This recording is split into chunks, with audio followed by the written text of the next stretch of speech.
नगर निगम में भाजपा के जनप्रतिनिधियों द्वारा सपा और बसपा पार्षद की पिटाई का मामला लगातार तूल पकड़ रहा है। सोमवार को रालोद अध्यक्ष चौधरी जयन सिंह घोपला गांव पहुंचे और पार्षद कुलदीप से मुलाकात कर पूरे घटनाक्रम की जानकारी ली। उनके साथ सपा विधायक अतुल प्रधान भी मौजूद रहे। कुलदीप से वार्ता के बाद जयंत चौधरी ने कहा कि आप प्राथमिक जांच कराएंगे और तहरीर को बदलवाने पे कौन सा ऐसा दबाव बनाया गया कि तहरीर बदली गई। जो लोग शामिल हैं, जिनके चेहरे जगजाहिर हैं, उनको उससे एफआईआर से क्यों बाहर रखा गया, किसके दबाव में रखा जा रहा है, और इस दबाव को हम नहीं मानते।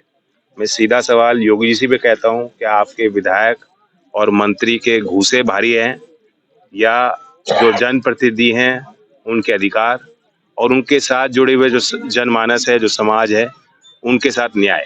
तो सर, जिस तरह वीडियो में दिखाई दे रहा है कि मंत्री भी हैं, उसमें विधायक भी है साथ के साथ, तो क्या जो रिपोर्ट दर्ज कराई गई है, तहरीर दी गई है, उनमें उनके नाम रखे गए हैं?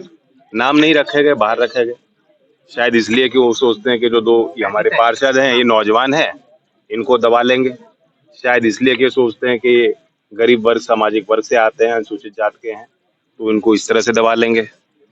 मैं कहना चाहता हूँ खास तौर से दलित वर्ग के संबंध में कि वो आर्थिक तौर पे कमजोर हैं, लेकिन सामाजिक तौर पे उनकी बहुत बड़ी शक्ति है और अकेले नहीं है, उनके साथ सब समाज के लोग, बुद्धिजीवी लोग जो न्याय चाहते हैं, न्याय प्रिय समाज। और मेरठ की ये पहचान रही है, इस गांव की जहाँ हम बैठे हैं, इस गांव की अपनी एक पहचान है।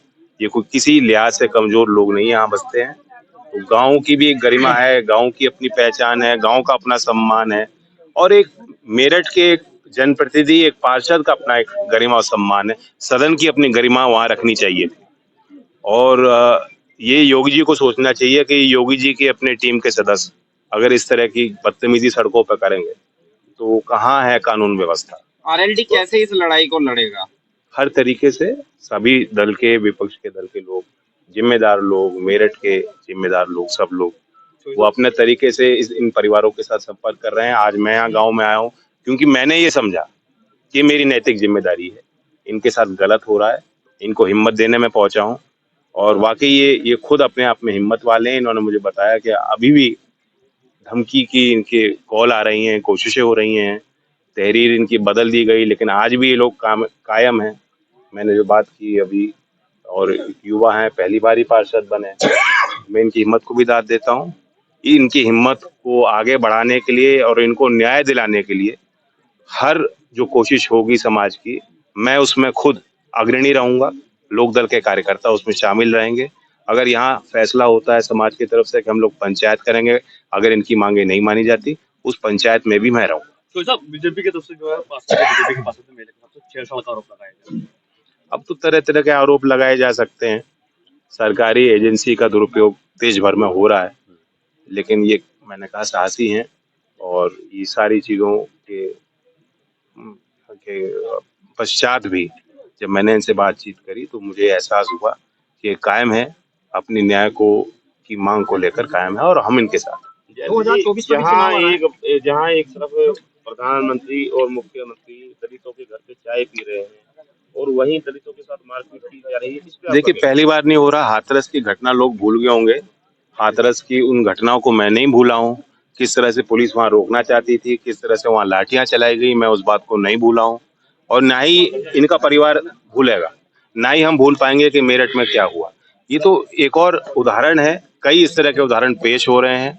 सत्ता में बैठे लोग बिल्कुल नशे में हैं, अहंकार में हैं, उन्हें लगता है कि हम हमेशा हमेशा हम ही रहेंगे और कोई जनता के काम से इनका कोई सरोकार नहीं, कोई जुड़ाव नहीं है जनता से, जनता के जुड़े मुद्दों को नहीं उठाते। अभी तक पश्चिमी उत्तर प्रदेश में हम बैठे हैं, गन्ने का भाव घोषित नहीं हुआ। मैं पूछता हूँ बीजेपी के कौन सा विधायक है जो आज ये मांग उठा रहा है? कोई नहीं कह पा रहा। उसी तरह से अब पार्टियों से लोग बंध जाएंगे।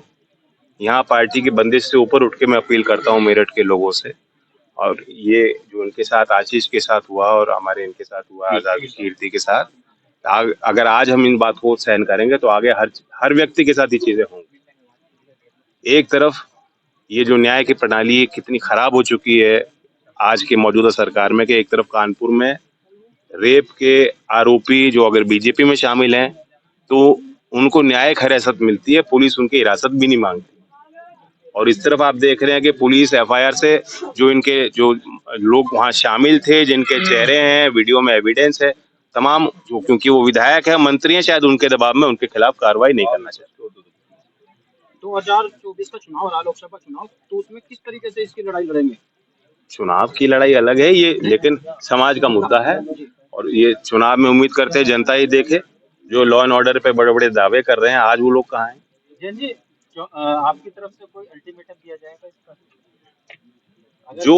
जो समाज फैसला करेगा उस फैसले के साथ है। समाज की लड़ाई है, हर एक व्यक्ति इसमें इनके साथ है।